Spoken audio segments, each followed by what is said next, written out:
أعوذ بالله من الشيطان الرجيم. بسم الله الرحمن الرحيم. الحمد لله رب العالمين. الصلاة والسلام على أشرف الأنبياء والمرسلين وخاتم النبيين أبي القاسم محمد وآله الطيبين الطاهرين المعصومين المظلومين.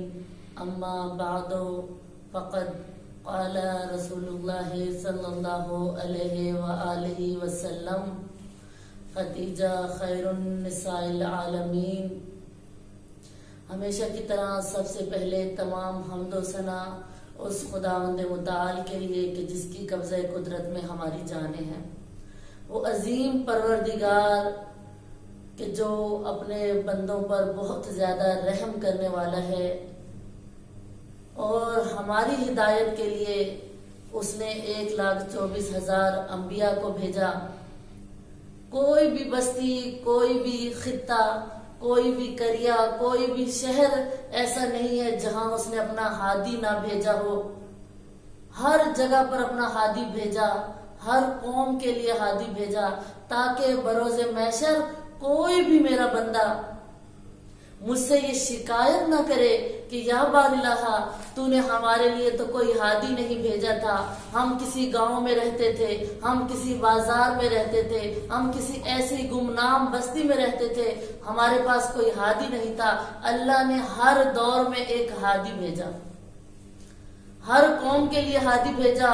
اور ہم مسلمانوں کے لیے اللہ نے جو ہادی بھیجا اس ہادی کا نام ختمی مرتبت تاجدار رسالت رسول خدا رحمت للعالمین نبی کو بھیجا کہ وہ رحمت للعالمین نبی کہ جو تمام عالمین کے لیے رحمت بن کر آئے. اور رحمت کس طرح سے بن کر آئے کہ جیسے مثال کے طور پر اگر بارش برستی ہے تو کس طرح ہوتا ہے سامعین محترم، بارش ایک جگہ پر نہیں برستی، بارش صرف پھولوں پر نہیں برستی، کسی باغ میں بارش نہیں ہوتی. بس جب اللہ کی رحمت برستی ہے تو وہ کہیں کوڑے کرکٹ پر بھی برستی ہے، کسی باغ میں بھی برستی ہے. اگر کسی پھولوں کی جگہ پر، کسی خوشبو کی جگہ پر خدا کی رحمت برستی ہے تو وہاں سے خوشبو آنا شروع ہو جاتی ہے. اور اگر کسی کوڑے کرکٹ پر خدا کی رحمت یہ نزول رحمت ہوتی ہے تو کیا ہوتا ہے، وہاں سے بدبو پیدا ہو جانا شروع ہوتی ہے. لیکن اللہ کی رحمت ہر جگہ پر یکساں برستی ہے. اسی طریقے سے عزیزان محترم اللہ نے اپنے نبی کو رحمت للعالمین نبی بنا کر بھیجا اور کسی قوم سے مختص نہیں کیا کہ یہ فلاں قوم سے مختص ہے، بلکہ تمام عالمین کے لیے رحمت بنا کر بھیجا. جو نسلیں گزر چکی تھی ان کے لیے بھی رحمت بنا کر بھیجا، جو آئیں گی ان کے لیے بھی رحمت للعالمین نبی بنا کر بھیجا، اور جو امتیں اس دور میں موجود ہیں ان کے لیے بھی سرکار رسالت مآب رحمت بن کر آئے. اسی لیے قرآن میں کہا وَمَا أَرْسَلْنَاكَ إِلَّا رَحْمَةً لِّلْعَالَمِينَ کہ ہم نے جس نبی کو بھیجا ہے وہ رحمت للعالمین نبی ہے. اور کس طرح اس رحمت للعالمین نبی نے اس مسلمانوں کے لیے، اس اسلام کے لیے کتنی قربانیاں دی کہ کہیں شعبہ ابی طالب میں رہے، اور کہیں جب لوگ آپ کو تنگ کرتے تھے، آپ اسلام کی دعوت دے رہے ہوتے تھے تو لوگ آ کر آپ کو تنگ کرتے تھے اور جناب ابو طالب کے پاس آپ کی شکایت لے کر آتے تھے اور کہا کہ اپنے بھتیجے کو منع کرو کہ یہ ہمارے بتوں کو برا کہتا ہے. تو اس وقت جناب ابو طالب نے جب جناب محمد کو بتایا کہ کفار مکہ، جہلائے مکہ آ کر تمہاری شکایت کرتے ہیں، تو اس وقت خوبصورت جواب دیا جناب محمد نے اور فرمایا کہ اے چچا جان، اگر میرے ایک ہاتھ پر سورج رکھ دیا جائے اور دوسرے ہاتھ پر چاند بھی آ کر رکھ دیا جائے اور پھر بھی مجھے کہا جائے کہ اے محمد تم اسلام کو پھیلانے سے باز آ جاؤ، تو میں محمد پھر بھی اسلام کو پھیلانے سے باز نہیں آؤں گا.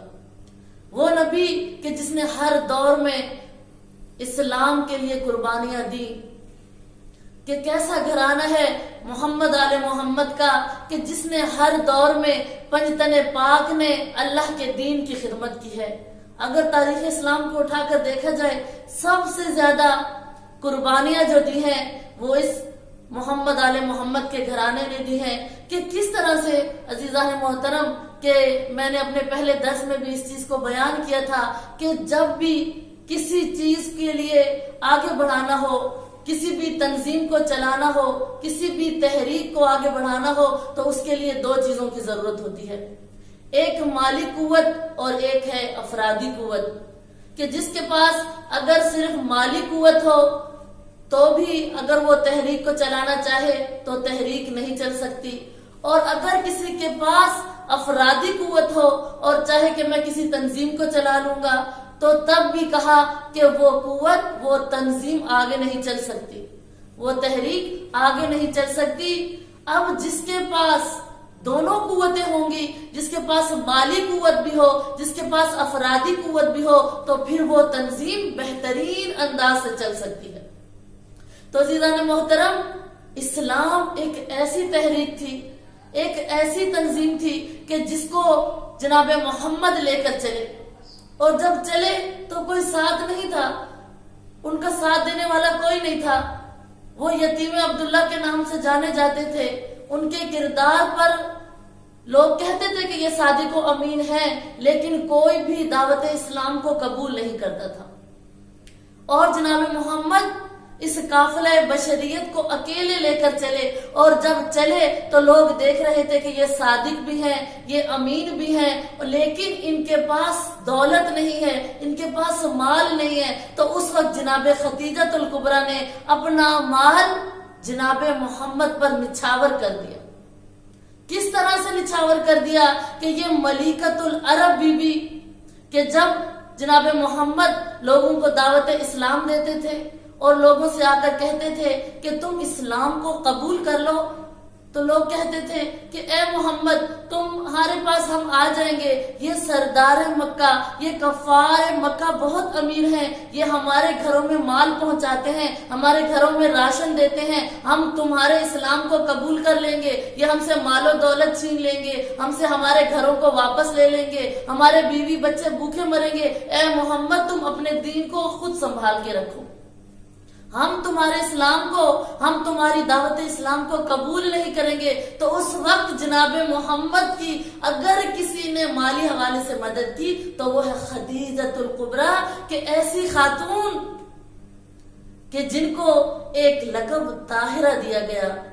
اور وہ لقب کب؟ یہ لقب دعوت اسلام کے بعد نہیں عزیزان محترم، بلکہ قبل از اسلام بھی جناب خدیجہ الکبریٰ کو طاہرہ کے لقب سے یاد کیا جاتا تھا. کہ کس طرح سے اس وقت بھی سردار مکہ، کفار مکہ جناب خدیجہ الکبریٰ کو کہتے تھے کہ آپ طاہرہ ہیں. کس طریقے سے طاہرہ ہیں کہ جتنے بھی جہلا تھے، جتنے بھی بت پرست لوگ تھے، کوئی آتش پرست تھا، کوئی سورج کی پوجا کرنے والا تھا، کوئی چاند کی پوجا کرتا تھا، کوئی آگ کی پوجا کرتا تھا، کوئی بتوں کی پوجا کرتا تھا. تو اس وقت بھی میری شہزادی یہ مخدومہ عالمیان کسی بھی بت کی پوجا نہیں کی. اگر تاریخ کو اٹھا کر دیکھا جائے، جناب خدیجہ الکبریٰ کی زندگی کا مطالعہ کیا جائے تو ہمیں کہیں نہیں ملتا کہ جناب خدیجہ الکبریٰ نے اپنی پیشانی کو آگ کے آگے، سورج کے آگے، چاند کے آگے یا کسی بت کے آگے اپنی پیشانی کو جھکایا ہو. کہیں بھی نہیں ملتا. اور یہ خاتون کیسی خاتون ہے کہ اپنے بابا کی رحلت کے بعد اس وقت کہ جہاں خاتون کو ننگو آر سمجھا جاتا تھا، اس کی عزت و ناموس کی حفاظت نہیں کی جاتی تھی، اس وقت بھی یہ خاتون طاہرہ کے لقب سے مشہور تھی. اور جب رسول خدا کی زندگی میں داخل ہوئی تو رسول خدا فرماتے تھے کہ اے خدیجہ آپ خیر النساء العالمین ہیں، یعنی تمام کائنات کی خواتین میں افضل ترین خاتون ہیں آپ. اور خدیجہ الکبریٰ کے لیے کہیں فرمایا کہ آپ جنت کی خواتین میں سے آپ کا شمار ہوتا ہے. کہ جنت کہ ہر انسان مشتاق ہے جنت میں جانے کا، ہر انسان چاہتا ہے، ہم عبادت کرتے ہیں، ریاضت کر رہے ہیں، ہر کوشش کرتے ہیں، ہر وہ ممکن کوشش کرتے ہیں کہ ہم جنت میں چلے جائیں، لیکن اب سرکار دو عالم فرماتے ہیں کہ 4 خواتین ایسی ہیں جن کے لیے جنت مشتاق ہے کہ کب وہ میرے پاس آئیں گی. تو ان میں سے خدیجہ تمہارا شمار ہوتا ہے کہ تم جنت میں جانے والی خاتون ہو، کہ جنت جس خاتون کی مشتاق ہے ان 4 خواتین میں سے تمہارا بھی شمار ہوتا ہے. اور خدیجۃ الکبریٰ بی بی میری آقا زادی نے دیکھیے اسلام کے لیے کتنی قربانیاں دی، کہ عظیم قربانیاں دی ہیں کہ تاریخ اسلام کے اوراق کو اگر پلٹا جائے تو تاریخ گواہ ہے. اگر اسلام پروان چڑھا تو جناب خدیجۃ الکبریٰ کے مال سے، کہ جب دعوت اسلام جناب محمد دیتے تھے اور لوگوں سے کہتے تھے اسلام کو قبول کر لو اور کہہ دو لا الہ الا اللہ محمد رسول اللہ، تو لوگ کہتے تھے کہ ہم تمہارے معبود کو نہیں مانتے، ہم تمہارے خدا کو نہیں مانتے، ہم نہیں مانتے کہ محمد تم اللہ کے رسول ہو. تو اس وقت جناب خدیجۃ الکبریٰ نے تمام لوگوں کو اکٹھا کیا، تمام کفار مکہ کو اکٹھا کیا، تمام قبائل کے بڑے بڑے سرداروں کو بلایا اور اکٹھا کرنے کے بعد کہا تم جانتے ہو جب جناب محمد تمہیں دعوت اسلام دیتے ہیں اور تم ان کی دعوت کو قبول نہیں کرتے ہو، تمہیں کیا چیز چاہیے؟ آؤ میں تمہارے قرضے معاف کرتی چلی جاؤں گی. پورے مکہ میں عزیزان محترم کوئی گھر ایسا نہیں تھا، کوئی سردار ایسا نہیں تھا، بڑے بڑے قوموں قبائل کے لوگ قرضدار تھے، مقروض تھے جناب خدیجۃ الکبریٰ کے. اور بی بی نے اعلان فرمایا تھا مکہ میں کہ جاؤ منادی کر دو، اور تمام سرداروں کو اکٹھا کر کے کہا تھا آ جاؤ محمد کا کلمہ پڑھتے جاؤ، میں تمہیں قرض معاف کرتی جاؤں گی اور جو کچھ تمہیں چاہیے میں خدیجہ تمہیں عطا کروں گی. اس لیے عزیزان محترم جناب خدیجۃ الکبریٰ نے اپنا مال دیا اسلام کی راہ میں. لیکن افسوس کے ساتھ کہنا پڑتا ہے کہ ہم لوگوں نے جناب خدیجہ کی قربانیوں کو بلا دیا. بہت ہی کم ہم منبر سے جناب خدیجۃ الکبریٰ کا تذکرہ کرتے ہیں. بہت علماء نے کوشش کی ہے اور کوشش کر بھی رہے ہیں کہ جناب خدیجۃ الکبریٰ کی شان کو بیان کیا جائے. آج ہمارے ملک میں جہاں جہاں بھی دارالامان بنائے گئے ہیں تمام ملکوں میں، کہ جہاں پر بیواؤں کو رکھا جاتا ہے، بے سہارا خواتین، ان لڑکیوں کو کہ جن کے والدین نہیں ہیں، یتیم ہیں، جن کا پالنے والا کوئی نہیں ہے، جن کی تربیت کرنے والا کوئی نہیں ہے، ان کو دارالامان میں رکھا جاتا ہے. تو عزیزان محترم یہ دارالامان کا سسٹم کہاں سے شروع ہوا؟ یہ قبل از اسلام جناب خدیجۃ الکبریٰ کی محنت تھی کہ انہوں نے دارالمساکین کے نام سے ایک گھر بنایا ہوا تھا کہ جہاں غریب کنیزوں کو، جہاں عورت کو عزت نہیں دی جاتی تھی، جہاں بیٹیوں کو زندہ درگور کر دیا جاتا تھا، میری شہزادی ان خواتین کو اکٹھا کرتی تھی اور اس گھر میں رکھا تھا. اور یہ قبل از اسلام کی بات ہے کہ جہاں دارالمساکین میں تمام کنیزوں کو رکھتی تھی، یتیم بیواؤں کو رکھتی تھی اور ان بیٹیوں کو رکھتی تھی کہ جن کی کوئی عزت معاشرے میں نہیں تھی. جہاں باپ کے گھر میں اگر بیٹی پیدا ہو جاتی تھی تو وہ اپنا شرم سے منہ چھپا کے باہر نکلتا تھا، کئی دن وہ گھر سے باہر نہیں نکلتا تھا کہ میں لوگوں کو کیا منہ دکھاؤں گا کہ میرے گھر میں بیٹی کی ولادت ہو گئی ہے، میرے گھر میں بیٹی پیدا ہوگی. اس وقت جناب خدیجۃ الکبریٰ نے پہلی دفعہ دارالمساکین بنایا کہ جو آج بھی وہ سسٹم جو چل رہا ہے تمام کنٹریز میں، ہر سٹی کے اندر، ہر جگہ پر دارالامان کا سسٹم کس نے رکھا؟ جناب خدیجۃ الکبریٰ نے. اور اس کے بعد اس دارالمساکین کو جو آگے لے کر چلے وہ ہے جناب محمد، کہ جنہوں نے اپنی زوجہ کی اس بات کے تقدس کو پامال نہیں ہونے دیا. انہوں نے جو قربانیاں دی تھی، جو اچھی عادتیں جناب خدیجۃ الکبریٰ میں تھیں، ان کو لے کر جناب محمد آگے چلے.